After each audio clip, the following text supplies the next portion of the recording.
Hello बच्चों, स्वागत है आप सभी का हमारे इस चैनल पर। बच्चों, आज से हम लोग पढ़ने जा रहे हैं विश्व इतिहास और इसमें संपूर्ण विश्व इतिहास कवर किया जाएगा। अगर आप बीए कर रहे हैं, एमए कर रहे हैं और आपके सिलेबस में विश्व इतिहास का टॉपिक दिया हुआ है तो यहाँ पे आपको वही सारे टॉपिक्स पढ़ाए जाएंगे। आपके सिलेबस के अकॉर्डिंग जो भी टॉपिक आपसे मैच करें वो आप यहाँ से पढ़ सकते हैं। मैं संपूर्ण विश्व इतिहास पढ़ाऊँगा, तो जो भी टॉपिक आपके सिलेबस से मैच करते हैं उसको आप पढ़ सकते हैं और शुरू से लेकर अंत तक हम लोग पढ़ेंगे। तो आज हमारा पहला वीडियो है और आज हम लोग बात करेंगे पुनर्जागरण के बारे में। पुनर्जागरण क्या है, यूरोप में पुनर्जागरण कब हुआ, कहाँ से शुरुआत हुई, इसके क्या कारण थे, ये सारी चीज़ें हम लोग समझेंगे। आज के इस वीडियो में हम लोग केवल इतना पढ़ेंगे कि पुनर्जागरण है क्या। पुनर्जागरण की पृष्ठभूमि। तो पुनर्जागरण क्या है? एक सामाजिक सुधार और आधुनिक चेतना संपन्न महत्वपूर्ण कालखंड का पर्याय है। पर्याय का मतलब अर्थ, यानी पुनर्जागरण का अर्थ क्या है? पुनर्जागरण एक आधुनिक चेतना संपन्न कालखंड है और क्या है, और सामाजिक सुधार आंदोलन के रूप में। पुनर्जागरण का अर्थ सामाजिक सुधार आंदोलन और आधुनिक चेतना संपन्न महत्वपूर्ण कालखंड है। पुनर्जागरण के मूल में क्या क्या चीज़ें हैं? तो इसमें धर्म सुधार है, वैज्ञानिक विचार है और आधुनिक चिंतन का मौलिक समन्वय है। पुनर्जागरण के मूल में यानी उसके जड़ में, उसके अंदर क्या क्या है? तो धार्मिक सुधार, यानी पुनर्जागरण का एक अर्थ धार्मिक सुधार भी होता है। दूसरा चीज़ है ये सब हम इसकी विशेषताओं में बाद में पढ़ेंगे कि पुनर्जागरण की कौन कौन सी विशेषताएं हैं, तब वहाँ पे इसको हम लोग डिटेल में पढ़ेंगे। फ़िलहाल अभी आप शॉर्ट में इसको समझिए कि पुनर्जागरण के मूल में धार्मिक सुधार है, यानी पुनर्जागरण के दौरान धार्मिक सुधार हुए। वैज्ञानिक विचार, लोगों के अंदर वैज्ञानिक विचार आने लगे, अब वो तर्क करने लगा। और आधुनिक चिंतन, इन सब का मौलिक समन्वय, समन्वय का मतलब मिला जुला रूप। तो ये है पुनर्जागरण। आगे हम और देखते हैं। भाग्यवादी चिंतन के स्थान पर तार्किक चिंतन का परिणाम है पुनर्जागरण। अब ये क्या है, इसको समझिए। भाग्यवादी चिंतन के स्थान पर तार्किक चिंतन। अब पुनर्जागरण के पहले क्या था कि यूरोप के जो लोग थे वो भाववादी चिंतन, यहाँ भाग्यवादी भी होना चाहिए तब भी सही है और भाववादी है तब भी सही है। भाववादी या भाग्यवादी चिंतन का मतलब ये है, पहले यूरोप के जो लोग थे वो भाग्य पर बहुत ज़्यादा निर्भर होते थे। भाग्य पर कि जो ईश्वर ने लिखा होगा वही होगा। जो जो वहाँ के पुरोहित वर्ग थे, पंडित वर्ग थे, विद्वान वर्ग थे, वो जैसा बता देते थे लोग वैसा ही मान लेते थे, यानी भाववादी थे, भाग्यवादी थे। लेकिन जब पुनर्जागरण हुआ उसके बाद उनके अंदर तार्किक चिंतन आ गया। अब वे तर्क करने लगे, सवाल करने लगे कि नहीं, धर्म ग्रंथों में ऐसा लिखा है तो क्यों लिखा है। पहले क्या होता था कि जो पुरोहित वर्ग होते थे वही धर्म ग्रंथ की व्याख्या करते थे, लोगों को धर्म ग्रंथ पढ़ने का अवसर मिलता ही नहीं था क्योंकि पुस्तकें बहुत कम छपती थी, हाथ से लिखी जाती थी, छपाई खाना उसमें था नहीं, तो पुस्तकें बहुत ज़्यादा नहीं होती थी, केवल बड़े बड़े लोगों के पास ही होती थी। तो जैसा पुरोहित वर्ग बता देता था, पंडित वर्ग बता देता था, वैसा ही लोगों को मानना पड़ता था। लेकिन आपको पता होगा धीरे धीरे छपाई खाना का आविष्कार हुआ और पुस्तकें छपने लगी, ज़्यादा मात्रा में लोगों के पास पहुंचने लगी, तो सारे लोगों ने उन पुस्तकों को पढ़ा, धार्मिक ग्रंथों को पढ़ा, तो उन्होंने देखा कि ये तो अलग ही पुस्तक में लिखा है और पंडित वर्ग अलग ही बताता है। तो तर्क करने लगे लोग, सवाल करने लगे। तो ये पुनर्जागरण का परिणाम है। फिर इसकी शुरुआत 15वीं शताब्दी से मानी जाती है।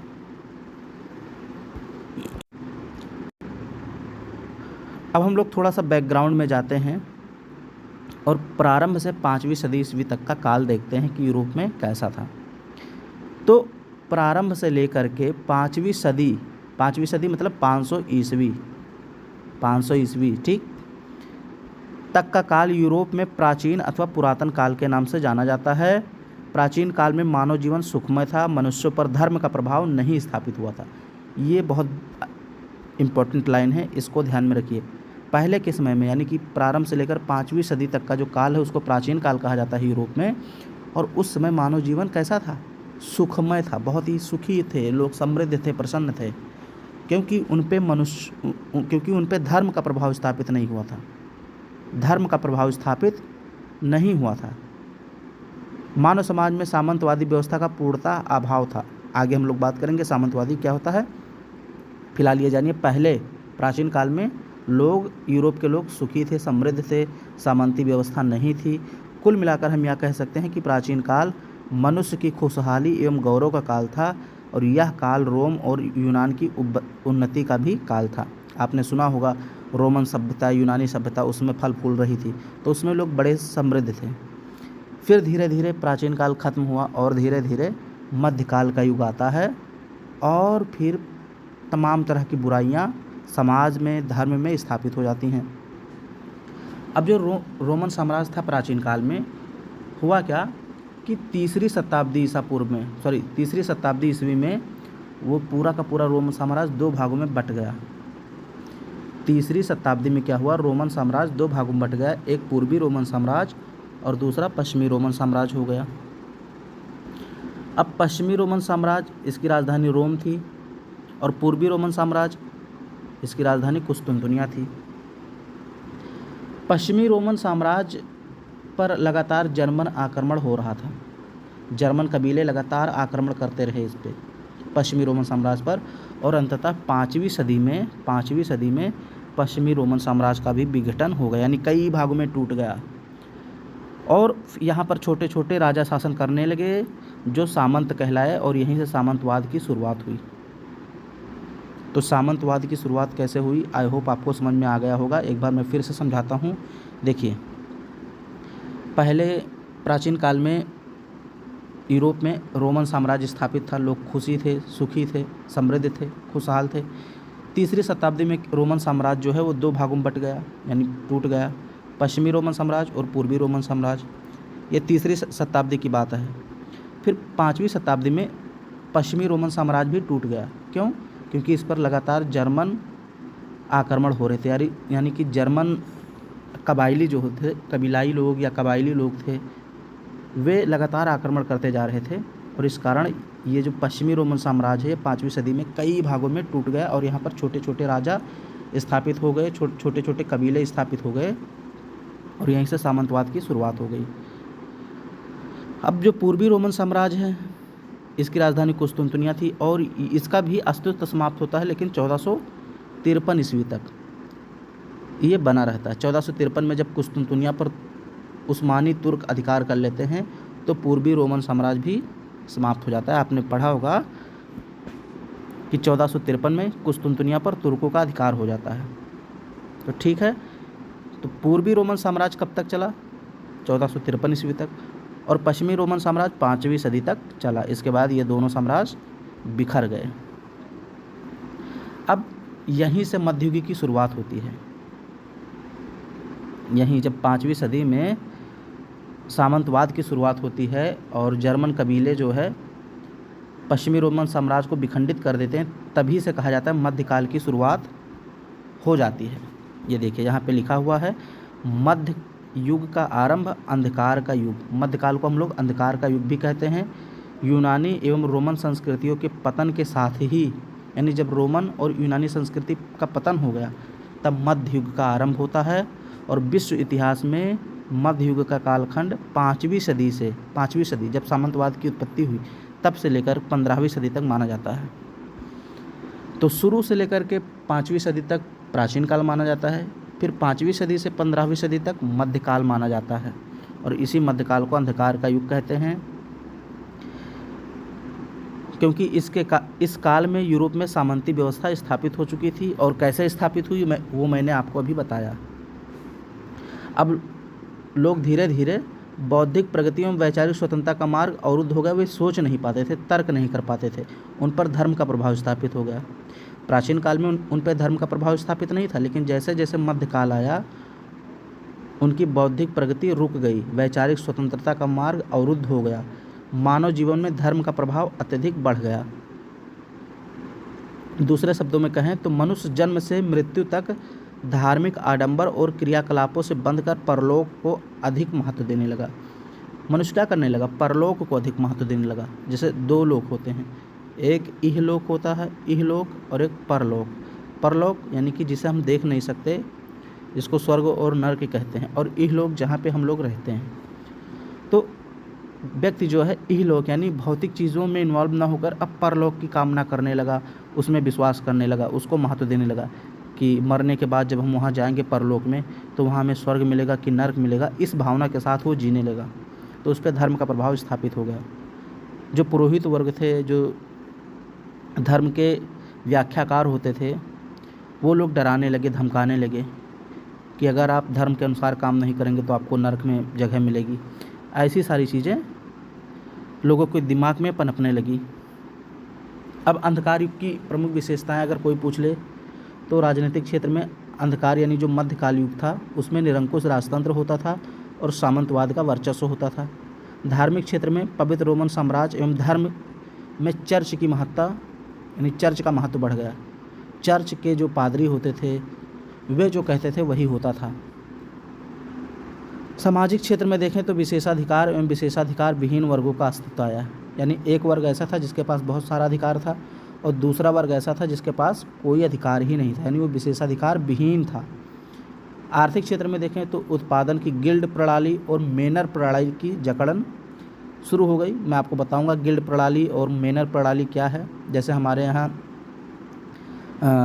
जागीर प्रथा, ज़मींदारी प्रथा है, या विष्टी है, वेगारी है, ऐसे ही कुछ इसी से मिलता जुलता गिल्ड और मेनर प्रणाली है, जो आगे मैं आपको डिटेल में बताऊंगा। स्थापत्य में गौथिक शैली का एकाधिकार स्थापित हो गया। अब देखते हैं पुनर्जागरण का अर्थ और नवीन चेतना।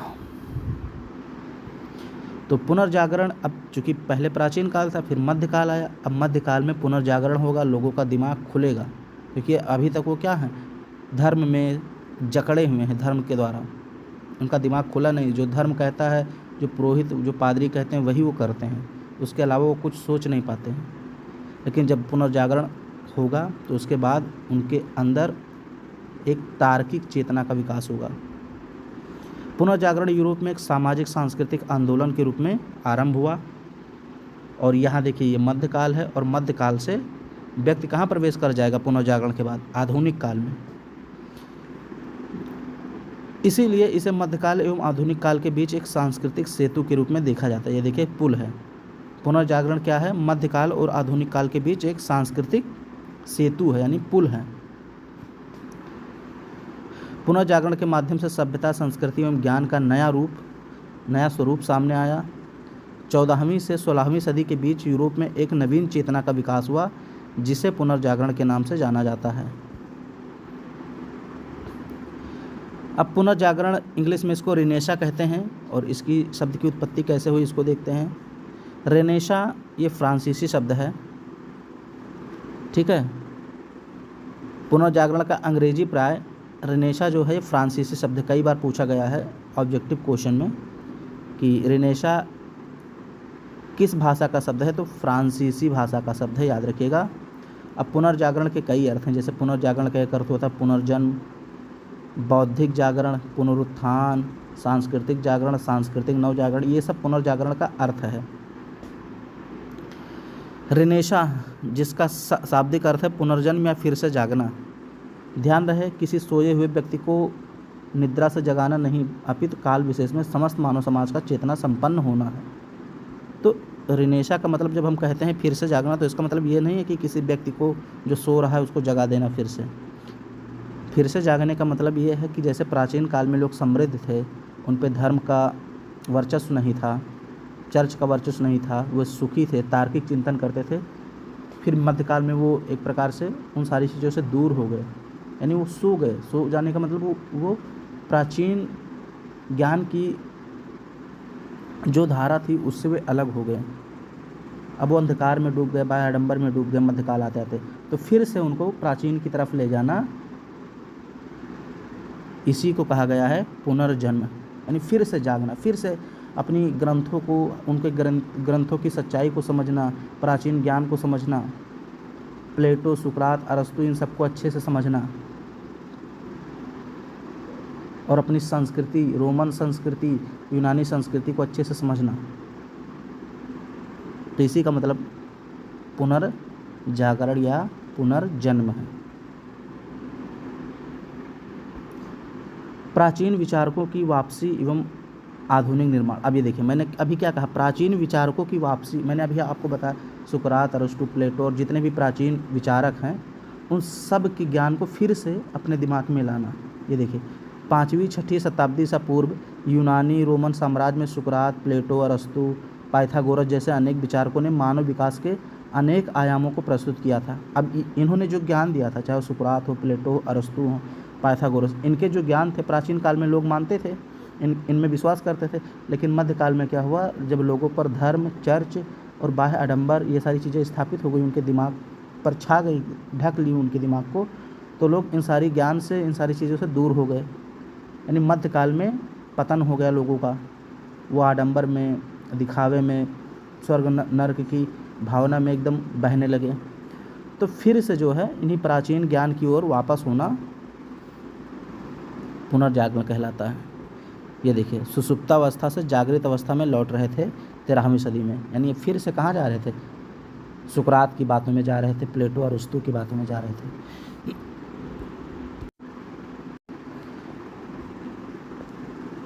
इस तरह प्राचीन यूरोप की प्रेरणा के आधार पर आधुनिक यूरोप का, देखिए ध्यान दीजिए, प्राचीन यूरोप की प्रेरणा के आधार पर, प्राचीन यूरोप कहाँ है, प्राचीन यूरोप का मतलब सुकरात, प्लेटो, अरस्तु की बातों को मानना।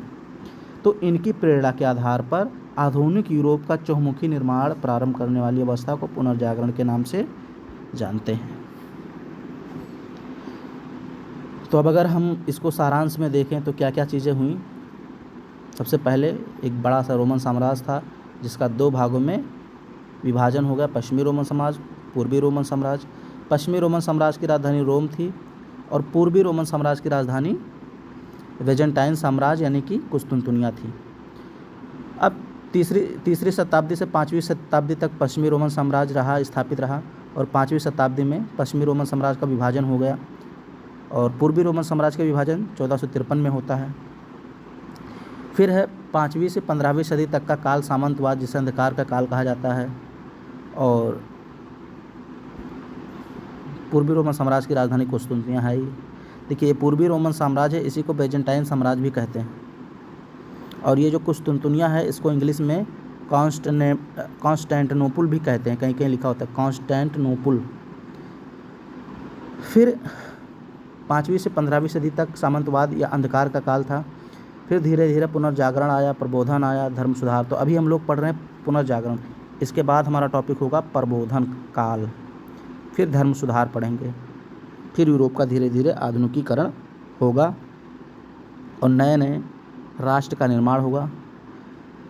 अब पुरातन व्यवस्था का पुनर्स्थापन एवं तर्कपूर्ण चिंतन।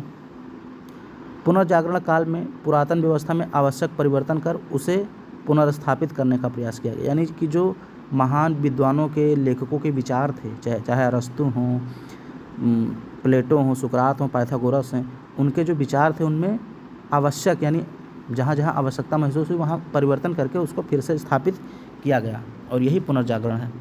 पुनर्जागरणकालीन चिंतकों द्वारा ग्रीक एवं लैटिन साहित्य का एक नए तरीके से प्रयोग किया गया। इसका उद्देश्य था रोमन उपलब्धियों को ताज़ा करना। ये देखिए, रोमन उपलब्धियों की याद को ताज़ा करना मात्र नहीं था, बल्कि पुनर्जागरण उन लौकिक प्रवृत्तियों के उत्थान का नाम है जिसमें मानव पर बल दिया गया। अब ये बहुत इम्पोर्टेंट है, मानव पर बल दिया गया पुनर्जागरण में, धर्म पर नहीं। किस पर बल दिया गया? मानव, यानी मानव की सुख समृद्धि के लिए, उसे सुखी रखने के लिए, खुश रखने के लिए जो चीज़ें ज़रूरी है वो किया जाए, ना कि ईश्वर को खुश करने के लिए किया जाए। फलतः विश्व एवं मानवता की सत्ता के बारे में वैज्ञानिक खोज की भावना से प्रेरित होकर तर्कपूर्ण चिंतन को प्रोत्साहन मिला। तर्कपूर्ण चिंतन को प्रोत्साहन मिला। धर्म केंद्रित से मानव केंद्रित समाज की ओर। पुनर्जागरण के बाद क्या हुआ? पहले क्या था मध्यकाल में, यानी पुनर्जागरण से पहले की स्थिति क्या थी? धर्म केंद्रित समाज था, लोग मध्ययुगीन बंधन में बंधे हुए थे। लेकिन अब क्या हो गया? नवीन स्थिति क्या है? नई स्थिति क्या है? मानव केंद्रित समाज, यानी मानव के सुख दुख के बारे में अब लोग सोचने लगे। फिर इसने एक ऐसे समाज की स्थापना को प्रोत्साहित किया जहाँ मनुष्य मध्ययुगीन बंधनों से स्वयं को मुक्त कर सके, धर्म केंद्रित समाज की जगह मानव केंद्रित समाज की स्थापना कर सके। वस्तुतः पुनर्जागरण के दो आयाम थे, दुनिया की खोज और मनुष्य की खोज। तो पुनर्जागरण के दो परिणाम हुए, एक तो दुनिया की खोज, आगे मैं बताऊंगा, तमाम तरह के क्षेत्रों का खोज होता है, अलग अलग द्वीप, अलग अलग देश खोजे जाते हैं, और दूसरी तरफ मनुष्य की भी कहीं ना कहीं खोज होती है। अब दुनिया की खोज जैसे साहित्यिक भौगोलिक खोजों के माध्यम से यूरोप का प्रशांत, अटलांटिक एवं हिंद महासागर के माध्यम से एशिया, अमेरिका, अफ्रीका से संपर्क स्थापित हुआ। और मनुष्य खोज का मतलब ये है कि मध्यकालीन धार्मिक आडंबरों एवं क्रियाकलापों की जकड़न से मुक्त होकर स्वतंत्रतापूर्ण मौलिक विचारों को अपनाने लगा। मनुष्य जो है वो अब आडंबर, धार्मिक आडंबर, क्रियाकलाप, फालतू के जो क्रियाकलाप हैं, बाह्य आडंबर हैं, ढोंग हैं, उनसे दूर हो गया और वो स्वतंत्रतापूर्ण चिंतन करने लगा। तो ये थी मनुष्य की खोज। अब आगे हम लोग पुनर्जागरण क्यों हुआ, इसके कारणों पर विचार करेंगे विस्तार से। ये वीडियो पसंद आए तो उसको लाइक शेयर सब्सक्राइब जरूर करें।